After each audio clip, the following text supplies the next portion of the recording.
In what may represent the most significant shift in Western Hemisphere relations this century, the United States has executed a military operation on Venezuelan soil, resulting in the capture of that nation's leader, Nicolás Maduro. This is not merely a military action, it's a fundamental redefinition of sovereignty, international law, and regional power dynamics that could reshape the Americas for decades to come. Today, we have unprecedented access to the key decision-makers involved. We'll hear directly from President Trump announcing the operation, Secretary of War Pete Hegseth on the military execution, and Chairman Dan Rice and Kaine providing operational details. Each speaker reveals different dimensions of this complex geopolitical event. First, President Trump's announcement frames this action as both necessary justice and overwhelming military success. His 20-minute statement weaves together multiple themes: the operational triumph, the legal justification under narcoterrorism charges, future governance plans for Venezuela, and connections to domestic U.S. security concerns. Critically, the president establishes several new precedents: the capture of a sitting foreign leader, the intention to place him on trial in U.S. courts, and the declaration that America will run Venezuela until what he calls a proper transition. He also repeatedly references historical context, comparing this operation to World War II assaults and invoking the Monroe Doctrine's modern reinterpretation. This is what President Trump said about the operation, the capture, and what comes next. Okay, thank you very much. This is big stuff. We appreciate you being here. Late last night and early today, at my direction, the United States Armed Forces conducted an extraordinary military operation in the capital of Venezuela. Overwhelming American military power, air, land, and sea, was used to launch a spectacular assault. And it was an assault like people have not seen since World War II. It was a force against a heavily fortified military fortress in the heart of Caracas to bring outlaw dictator Nicolás Maduro to justice. This was one of the most stunning, effective, and powerful displays of American military might and competence in American history. And if you think about it, we've done some other good ones, like the attack on Soleimani, the attack on al-Baghdadi, and the obliteration and decimation of the Iran nuclear sites just recently in an operation known as Midnight Hammer, all perfectly executed and done. No nation in the world could achieve what America achieved yesterday, or frankly, in just a short period of time. All Venezuelan military capacities were rendered powerless as the men and women of our military, working with U.S. law enforcement, successfully captured Maduro in the dead of night. It was dark. The lights of Caracas were largely turned off due to a certain expertise that we have. It was dark, and it was deadly. But captured along with his wife, Celia Flores, both of whom now face American justice. Maduro and Flores have been indicted in the Southern District of New York, Jay Clayton, for their campaign of deadly narco-terrorism against the United States and its citizens. I want to thank the men and women of our military who achieved such an extraordinary success overnight with breathtaking speed, power, precision, and competence. You rarely see anything like it. You've seen some raids in this country that didn't go so well. They were an embarrassment. If you look back to Afghanistan, or if you look back to the Jimmy Carter days, they were different days. We're a respected country again, like never before. These highly trained warriors, operating in collaboration with U.S. law enforcement, caught them in a very ready position. They were waiting for us. They knew we had many ships out in the sea, we're just sort of waiting. They knew we were coming. So they were in a ready, what's called a ready position. But they were completely overwhelmed and very quickly incapacitated.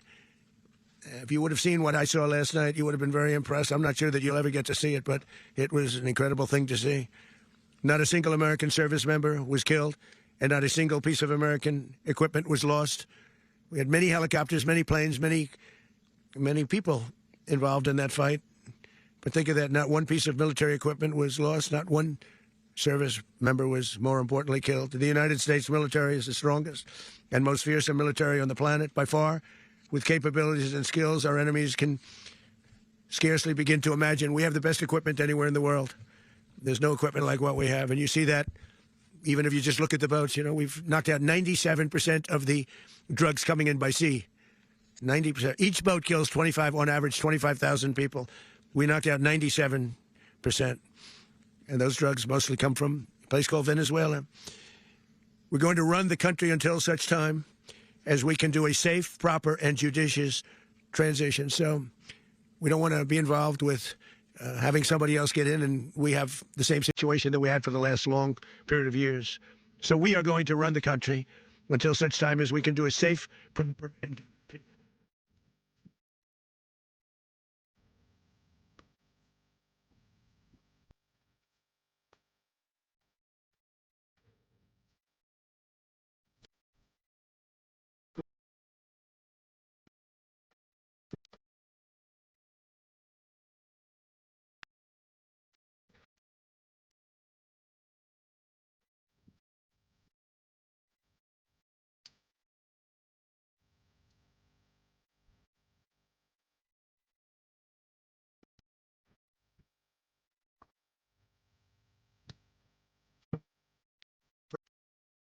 take place. So we're going to stay until such time as we're going to run it, essentially, until such time as a proper transition can take place. As everyone knows, the oil business in Venezuela has been a bust, a total bust, for a long period of time. They were pumping almost nothing by comparison to what they could have been pumping and what could have taken place. We're going to have our very large United States oil companies, the biggest anywhere in the world, go in, spend billions of dollars, fix the badly broken infrastructure, the oil infrastructure, and start making money for the country. And we are ready to stage a second and much larger attack if we need to do so. So we were prepared to do a second wave if we needed to do so. We actually assumed that a second wave would be necessary, but now it's probably not. The first wave, if you'd like to call it that, the first attack was so successful, we probably don't have to do a second, but we're prepared to do a second wave, a much bigger wave, actually. This was pinpoint, but we have a much bigger wave that probably won't have to do. This partnership of Venezuela with the United States of America, a country that everybody wants to be involved with because of what we were able to do and accomplish, will make the people of Venezuela rich, independent, and safe. And it will also make the many, many people from Venezuela that are living in the United States extremely happy. They suffered. They suffered. So much was taken from them. They're not going to suffer anymore. The illegitimate dictator Maduro was the kingpin of a vast criminal network responsible for trafficking colossal amounts of deadly and illicit drugs into the United States. As alleged in the indictment, he personally oversaw the vicious cartel known as Cartel de las Solas, which flooded our nation with lethal poison, responsible for the deaths of countless Americans, the many, many Americans. Hundreds of thousands over the years of Americans died because of him. Maduro and his wife will soon face the full might of American justice and stand trial on American soil. Right now, they're on a ship they'll be heading to, ultimately, New York, and then a decision will be made, I assume, between New York and Miami or Florida. But we have people where the overwhelming evidence of their crimes will be presented in a court of law. And I've seen it. I've seen what we have. It's both horrible and breathtaking that something like this could have been allowed to take place. For many years after his term as president of Venezuela expired, Maduro remained in power and waged a ceaseless campaign of violence, terror, and subversion against the United States of America, threatening not only our people, but the stability of the entire region. And you all saw it. In addition to trafficking gigantic amounts of illegal drugs that inflicted untold suffering and human destruction all over the country, all over in particular the United States, Maduro sent savage and murderous gangs, including the bloodthirsty prison gang Tren de Aragua, to terrorize American communities nationwide. And he did indeed. They were in Colorado. They took over apartment complexes. They cut the fingers off people if they called police. They were brutal, but they're not so brutal now. And I just have to congratulate our military, Pete, and everybody, and our National Guard, because the job that they've done, whether it's in Washington, D.C., where we have a totally safe city, where it was one of the most unsafe cities anywhere in the world, frankly, and now we have no crime in Washington, D.C.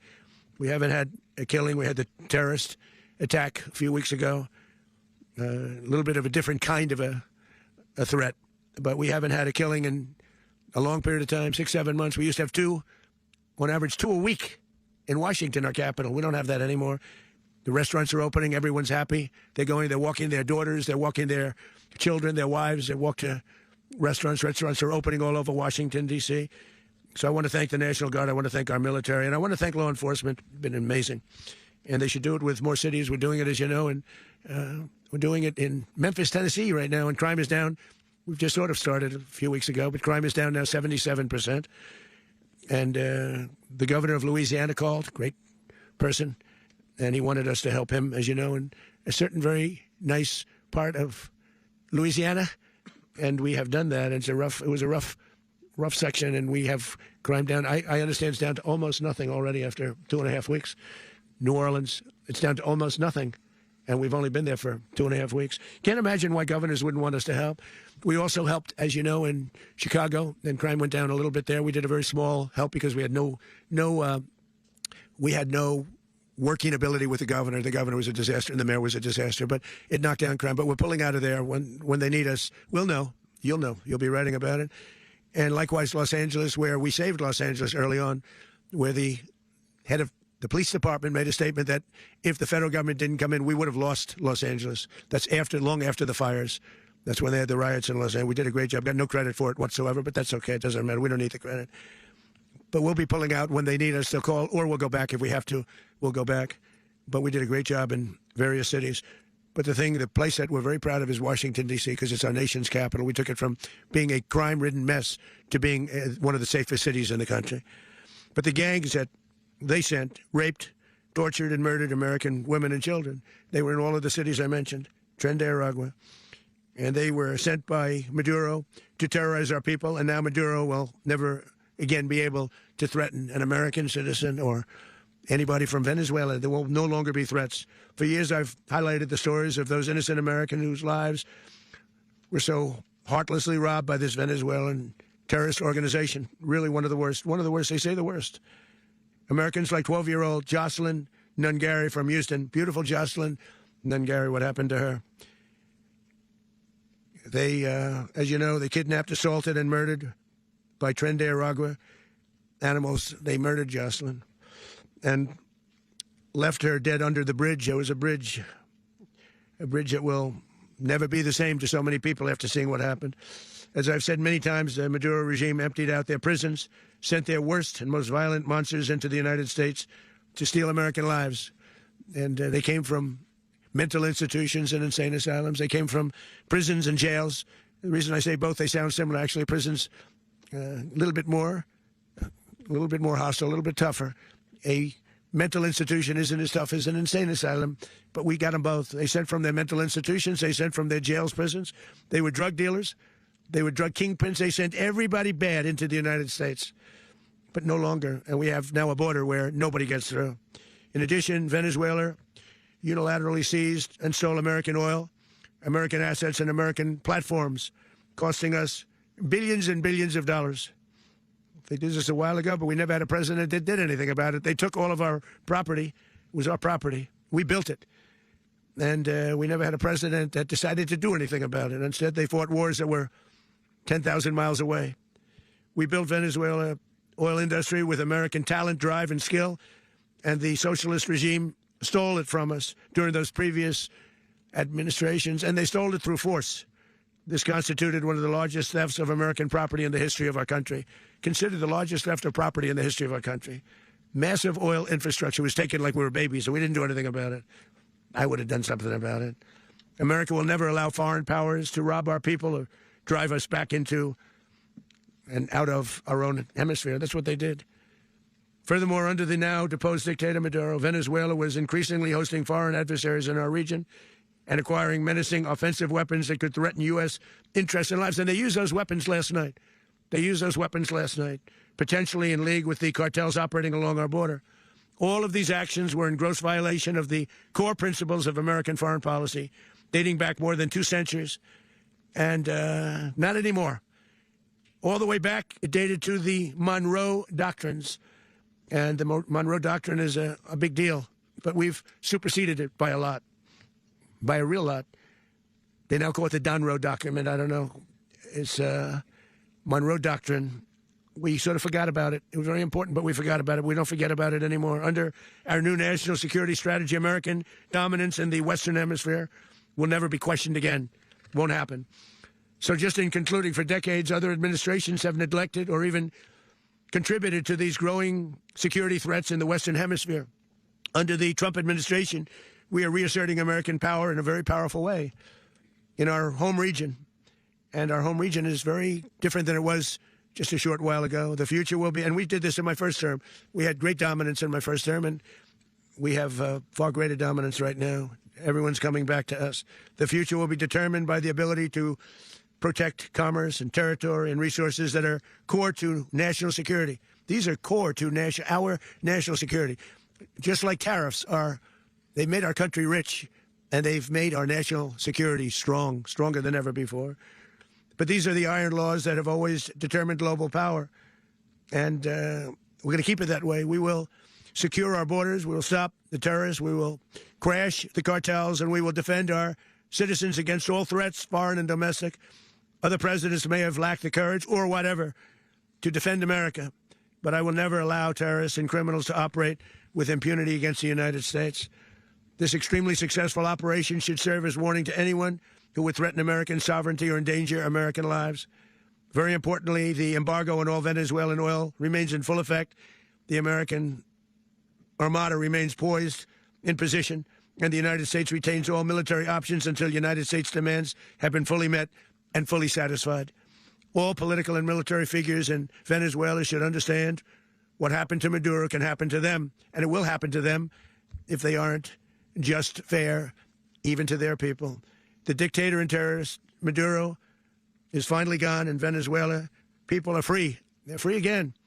It's been a long time for them, but they're free. America is a safer nation this morning.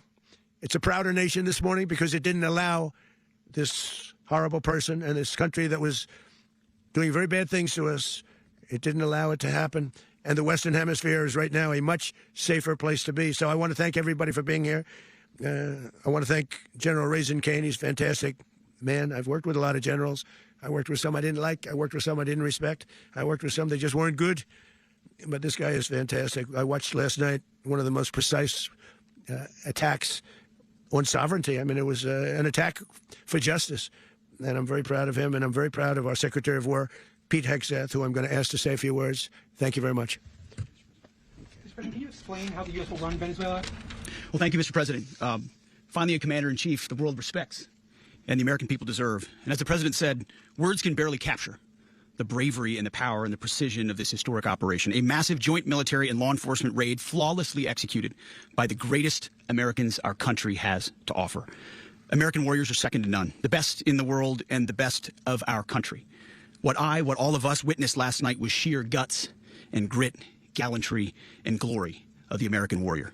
I'm simply humbled by such man, and I tip my hat to our chairman, Dan Kaine, and all those Americans who stood watch last night. Our warriors are the elite of America. In what may represent the most significant shift in Western Hemisphere relations this century, the United States has executed a military operation on Venezuelan soil, resulting in the capture of that nation's leader, Nicolás Maduro. This is not merely a military action. It's a fundamental redefinition of sovereignty, international law, and regional power dynamics that could reshape the Americas for decades to come.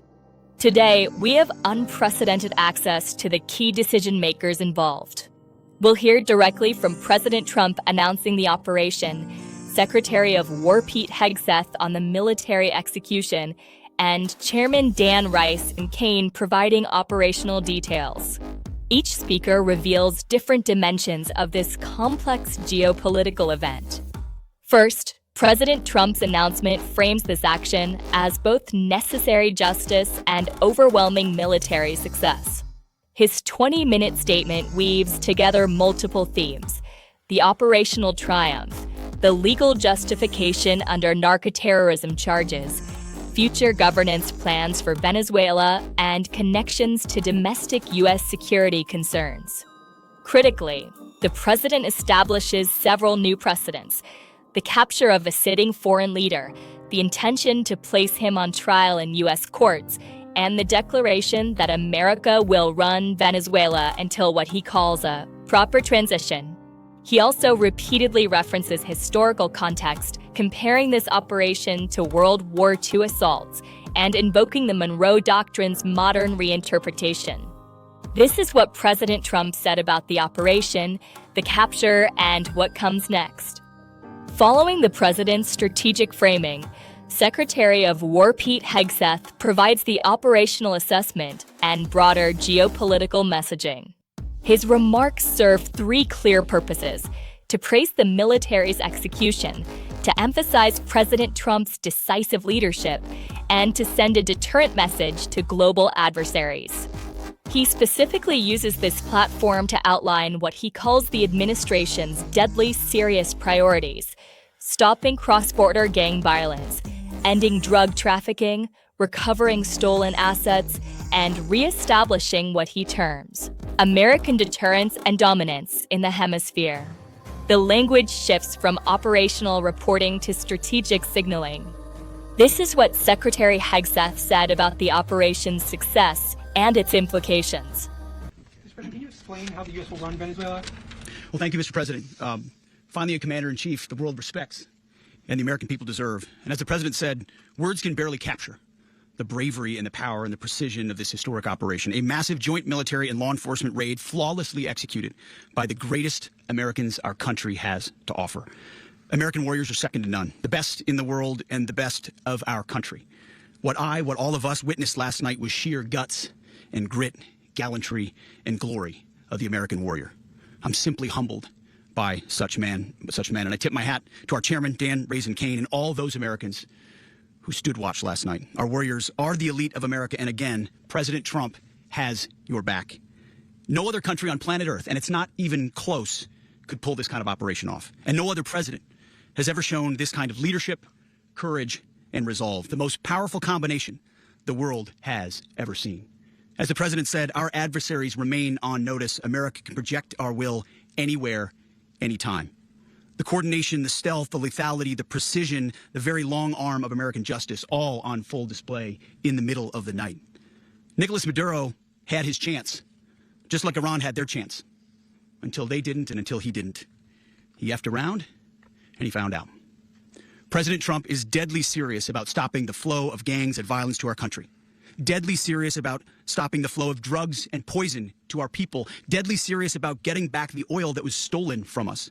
And deadly serious about reestablishing American deterrence and dominance in the Western Hemisphere. This is about the safety, security, freedom, and prosperity of the American people. This is America first. This is peace through strength. And the United States War Department is proud to help deliver it. Welcome to 2026, and under President Trump, America is back. I'd like to welcome now our Chairman Kaine, to give a few more details about the operation. Mr. Chairman. Finally, Chairman Dan Kaine provides what military analysts would call the after-action report, specific operational details that reveal both the scale of preparation and the precision of execution. His briefing serves multiple functions, demonstrating U.S. military capabilities, establishing operational legitimacy, and implicitly justifying the action through technical professionalism. He reveals crucial details: the operation's codename, Absolute Resolve, the involvement of over 150 aircraft from 20 bases, the disabling of Venezuelan air defenses, and the exact timeline of capture at 1:01 a.m. Caracas time. Significantly, he acknowledges engagement, that U.S. helicopters came under fire, and confirms Maduro's transfer to the USS Uima. This is what Chairman Kaine said about the planning, execution, and outcome. Having heard these three perspectives, we can now analyze what this event truly represents beyond the immediate announcements. Our Not Testimony Media Group editorial department identifies 4 critical dimensions. First, the legal dimension. Capturing a sitting foreign leader for trial in U.S. courts represents an unprecedented assertion of extraterritorial jurisdiction. While the administration cites narcoterrorism charges, this action challenges centuries of sovereignty norms and may establish a precedent other powers could follow. Second, the geopolitical dimension. The declaration that America will run Venezuela until transition fundamentally reinterprets the Monroe Doctrine. This isn't merely about influence. It's about direct administration, raising questions about self-determination and creating potential power vacuums. Third, the military operational dimension. The scale and precision demonstrated: 150 aircraft, months of planning, real-time intelligence integration, serves as strategic messaging to multiple audiences. Adversaries about U.S. capabilities, allies about American resolve, and domestic audiences about security priorities. Fourth, the regional stability dimension. This action occurs in a hemisphere already experiencing multiple crises: migration flows, economic instability, and democratic backsliding. The question becomes whether this intervention stabilizes or destabilizes an already fragile regional ecosystem. Looking ahead, several immediate questions require monitoring. 1. How will regional powers respond? Brazil, Mexico. Thank you, Mr. Secretary. Thank you, Mr. President, and good morning. Last night, on the order of the President of the United States and in support of a request from the Department of Justice, as the President said, the United States military conducted an apprehension mission in Caracas, Venezuela, to bring to justice 2 indicted persons, Nicolás and Cecilia Maduro. This operation, known as Operation Absolute Resolve, was discreet, precise, and conducted during the darkest hours of January 2nd and was the culmination of months of planning and rehearsal, an operation that, frankly, only the United States military could undertake. What I'd like to do this morning is talk to you through some of the preparation and the details without compromising any of our tactics, techniques, and procedures. There is always a chance that we'll be tasked to do this type of mission again. Our interagency work began months ago and built on decades of experience of integrating complex air, ground, space, and maritime operations. While the past 2 decades have honed the skills of our special operations forces, this particular mission required every component of our joint force, with soldiers, sailors, airmen, Marines, and Guardians working in unison with our intelligence agency partners and law enforcement teammates in an unprecedented operation. We leveraged our unmatched intelligence capabilities and our years of experience in hunting terrorists, and we could not have done this mission without the incredible work by various intelligence agencies, including the CIA, NSA, and NGA. We watched, we waited, we prepared, we remained patient and professional. This mission was meticulously planned, drawing lessons from decades of missions over the last many years, many missions over these last many years. This was an audacious operation that only the United States could do. It required the utmost of precision and integration within our joint force. And the word integration does not explain the sheer complexity of such a mission. An extraction so precise it involved more than 150 aircraft launching across the Western Hemisphere in close coordination, all coming together in time and place to layer effects for a single purpose: to get an interdiction force into downtown Caracas while maintaining the element of tactical surprise. Failure of one component of this well-oiled machine would have endangered the entire mission, and failure is never an option for America's joint force. Those in the air over Caracas last night were willing to give their lives for those on the ground and in the helicopters. Let me talk a little bit about the preparation.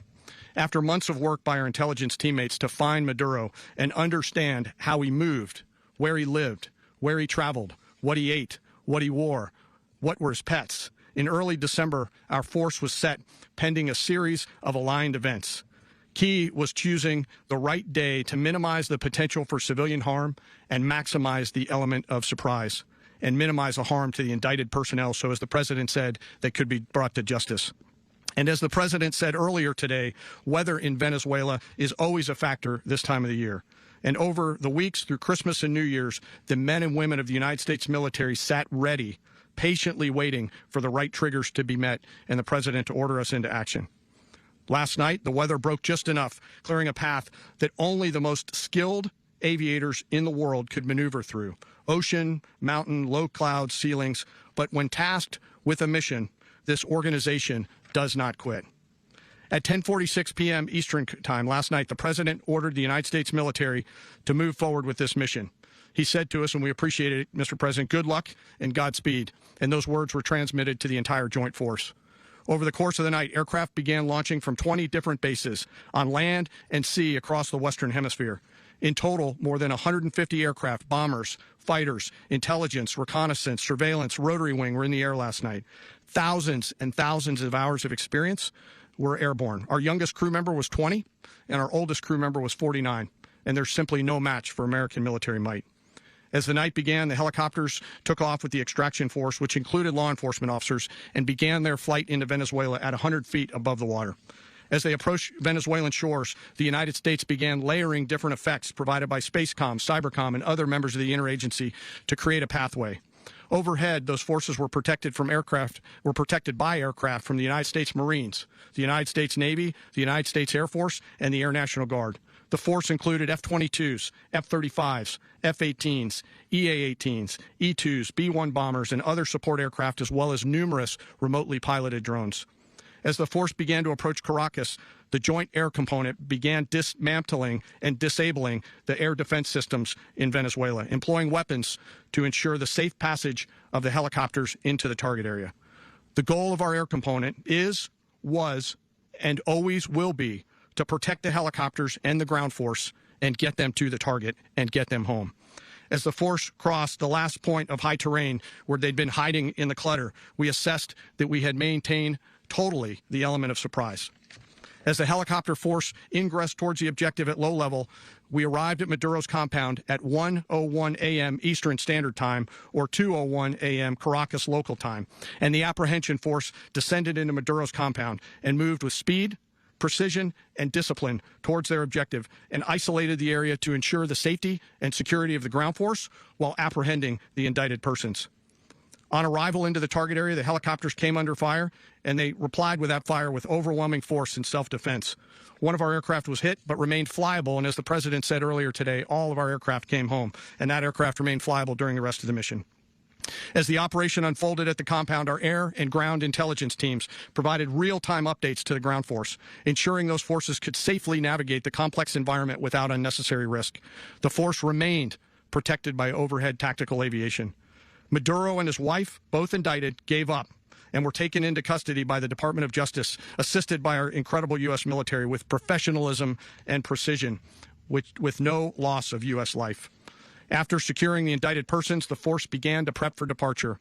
Helicopters were called in to exfiltrate the extraction force, while fighter aircraft and remotely piloted aircraft provided overhead coverage and suppressive fire. There were multiple self-defense engagements as the force began to withdraw out of Venezuela. The force successfully exfiltrated and returned to their afloat launch bases, and the force was over the water at 3:29 a.m. Eastern Standard Time with indicted persons on board. And both Maduro and his wife were embarked aboard the USS Iwo Jima. In closing, what we've witnessed today is a powerful demonstration of America's joint force. We think, we develop, we train, we rehearse, we debrief, we rehearse again and again, not to get it right, but to ensure that we cannot get it wrong. Our jobs are to integrate combat power so when the order comes, we can deliver overwhelming force at the time and the place of our choosing against any foe anywhere in the world. I am immensely proud today of our joint force and filled with gratitude to represent them here today. There is simply no mission too difficult for these incredible professionals and the families that stand by them and support them. As we stand here this morning, our forces remain in the region at a high state of readiness, prepared to project power, defend themselves, and our interests in the region. This operation is a testament to the dedication and unwavering commitment to justice and our resolve to hold accountable those who threaten peace and stability. In closing, I want to express my heartfelt gratitude to the brave men and women who executed this mission. Their courage and tireless commitment to our nation are what makes us strong. Thank you, Mr. Secretary, and thank you, Mr. President. Well, I don't have much to add to what you've heard now, other than the following points. Nicolás Maduro was indicted in 2020 in the United States. He is not the legitimate president of Venezuela. That's not just us saying it. The first Trump administration, the Biden administration, the second Trump administration, none of those three recognize him. He's not recognized by the European Union and multiple countries around the world. He is a fugitive of American justice with a $50 million reward, which I guess we saved $50 million. And make sure. Yeah, exactly. But don't let anybody claim it. Nobody deserves it but us. But I want to be clear about one thing. Nicolás Maduro had multiple opportunities to avoid this. He was provided multiple very, very, very generous offers and chose instead to act like a wild man, chose instead to play around. And the result is what we saw tonight. The other message here is the following. You have a guy, like many people around the world, they like to play games. You have a guy who decides he's going to invite Iran into his country, is going to, do the confiscation of American oil companies, is going to flood our country with gang members, is going to take Americans prisoner and try to hold them for hostage and trade them like he was able to do with the Biden administration. Basically likes to play games all this time and thinks nothing's going to happen. And I hope what people now understand is that we have a president. The 47th president of the United States is not a game player. When he tells you that he's going to do something, when he tells you he's going to address a problem, he means it. He actions it. I can tell you, I've watched this process now for 14, 15 years, been around it. Everybody talks. I'm going to do this. I'm going to do that. When I get there, we're going to do this. We're going to take. This is a president of action. Like, I don't understand yet how they haven't figured this out. And now, if you don't know, now you know. Because this is the way it's going to play out. And I think people need to understand that this is not a president that just talks and does letters and press conferences. And, if he says he's serious about something, he means it. And this is something that was a direct threat to the national interest of the United States, and the president addressed it. This is a president of peace, by the way. I told you what I just said earlier. This guy had multiple opportunities to find his way somewhere else and figure out another. He could have been living somewhere else right now very happy, but instead he wanted to play big boy. And so now, he's got other sets of problems on his hands. And but I think that the message here should be for the world. Look, the president doesn't go out looking for people to pick fights with. He's not generally wants to get along with everybody. We'll talk and meet with anybody, but don't play games. Don't play games with this president's in office, because it's not going to turn out well. And so I hope that, I guess that lesson was learned last night, and we hope it'll be instructive moving forward. Having heard these three perspectives, we can now analyze what this event truly represents beyond the immediate announcements. Our Not Testimony Media Group editorial department identifies 4 critical dimensions. First, the legal dimension. Capturing a sitting foreign leader for trial in U.S. courts represents an unprecedented assertion of extraterritorial jurisdiction. While the administration cites narcoterrorism charges, this action challenges centuries of sovereignty norms and may establish a precedent other powers could follow. Second, the geopolitical dimension.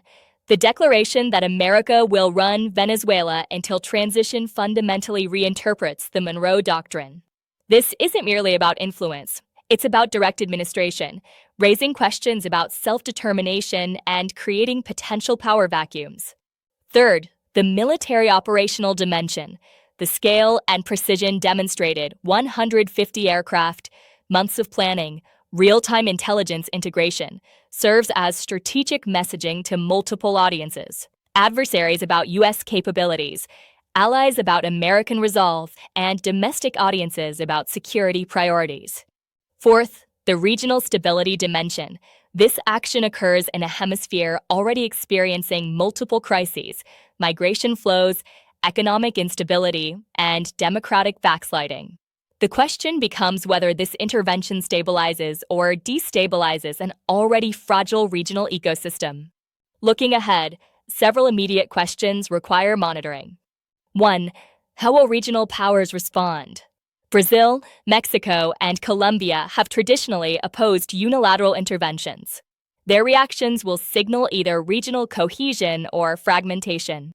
2. What legal challenges will emerge? International courts, human rights bodies, and Venezuelan diaspora groups may challenge the action's legality and the trial's jurisdiction. 3. How will this affect U.S. domestic politics? The administration connects this operation to domestic issues: border security, urban crime, drug policy, creating a narrative linking foreign and domestic security. 4. What's the exit strategy? Running another nation is open-ended. The administration hasn't defined transition criteria, success metrics, or withdrawal conditions. These developments will unfold over weeks and months, not hours and days. As a production of Not Testimony Media Group, NT International News TV is committed to providing analytical depth on complex global events. We believe understanding requires moving beyond what happened to examine why it matters, what precedents are set, and what consequences may follow. This operation represents more than a military success. It's a case study in how 21st century powers reinterpret sovereignty, law, and regional influence.